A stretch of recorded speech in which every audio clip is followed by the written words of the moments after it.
But you're all here, and I'm here to celebrate the 10th anniversary of GlobalConnect at UCI.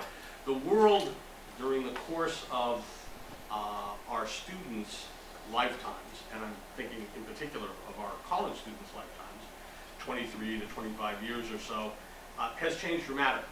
And it would take all day to probably list the ways in which the world is a different place today than it was, say, circa 1990 or so.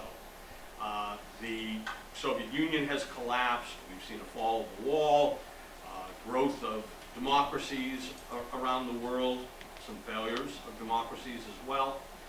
China has emerged as a world economic powerhouse, globalization, just incredible monumental changes in information communication technologies, most of which I refuse to learn how to use. I figure, if God had wanted me to do that, he wouldn't have invented graduate students. 9/11, of course, the rise of international terrorism as a replacement to the Cold War, as a motivation for U.S. foreign policy, the Arab Spring, and so on and so forth. Our educational systems during this period of time, over the course of the last 23 to 25 years, should have been changing as well. The key word there is should have, but they didn't. For too long, we've been sidetracked by a kind of mind-numbing obsession with testing. And not just in California, although our obsession probably rivals the worst of any other state in the country.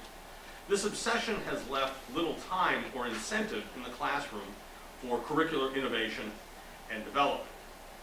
Honestly, the universities, particularly in California, have also been slow to adapt to this new world. And have become slower still over the course of the last 5 years because of our precarious financial situation. Because of that, we find that we have little incentive or opportunity to really enter in a serious way the world of global education. At the university, there are typically 3 areas in which faculty members are regularly, and I have to emphasize this, regularly, obsessively so, reviewed. We are reviewed all the time.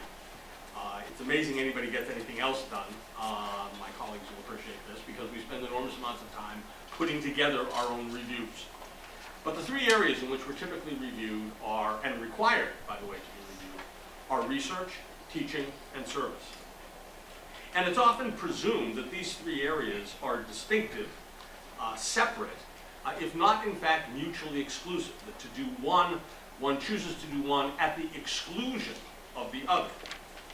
But the truth is that they must be deeply connected in order for the educational enterprise to have any social value. Dare I say, for that educational enterprise to have any moral value. Scholarship, unless it is destined to merely collect dust on a shelf or degrade inside of a computer, has to be shared. In order for it to be shared, it needs to be taught. But in order for it to be taught, someone has to take the time to muster the creativity to figure out how to teach it. Because the teachers in the room, I'm sure, will agree that teaching is far more of a developed art than it is a science. And thank goodness for that. It means that some people are good artists and others are not. And then finally, once someone's figured out how to teach it, people have to be trained and deployed to teach it in appropriate and willing venues. This, in brief, is the history of GlobalConnect at UCI, which over time has become an exemplar of how critical the connection is between research, teaching, and service in our shared educational enterprise. Most everyone assembled here this morning is a star in what has become the heavenly firmament of the GlobalConnect experience and community. But it would be negligent of me not to identify the star. The star, the brightest light in this 10-year-long display of educational illumination. I like that for an alliteration. It could at 9 o'clock in the morning. And this was written at 5:30 a.m.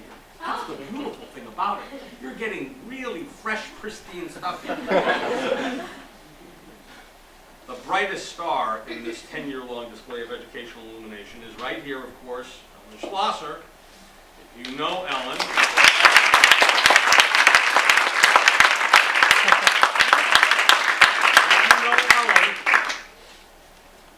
you know she likes bagels. If you know Ellen, you know she'd be the last person to want to attract any attention to her. In fact, I'm surprised she's even in the room and not listening through some kind of electronic mechanism. You know that attracting attention to herself is just not how Helen rolls. But it has to be said that without Ellen's energy, persistence, and selflessness, enormous selflessness, we would not be assembled here today. On a shoestring budget, no, make that half a shoestring budget, Ellen has played the lead role in making GlobalConnect the relevant and rich educational program it has become. It's rich in ideas, it's rich in educational product, even if it's not a moneymaker. Goodness knows if this were being done out of our business school, I'm sure someone would have figured out a way to make a buck out of this entire thing already. That's how they roll. She's also managed to get all of us here at 9 o'clock on a Saturday morning, which is no small feat. When Ellen says jump, I don't initially say how high. I argue with her. And then after I've finished arguing with her, I say how high. So I'm delighted to be here with you this morning for this welcome. You have a great day, morning at least, into the afternoon planned for you. I hope after you finished up here, remember that you're here because the undergraduate research symposium is going on the campus. Most of you, I think, have gotten those books. I was overheard someone say, my goodness, that's a lot of students. It is. They're all over the place. And they're all presenting in small rooms, and there'll be a poster session and other sorts of things during the course of the day. I hope you'll hang around on the campus for a while to pick up some of that good vibe. It's worth doing, and as long as the sun's not out, why not? It's not as though there are that many other great alternatives to pursue. So thank you for all that you're doing for this program. It's my hope that this program, which already is a model, is going to be further developed throughout the state and utilized throughout the state because of the curricular materials that have been prepared for this program over time. I'm grateful to the students who over 10 years have done this, and I'm particularly grateful to Tom Schlosser. Thank you.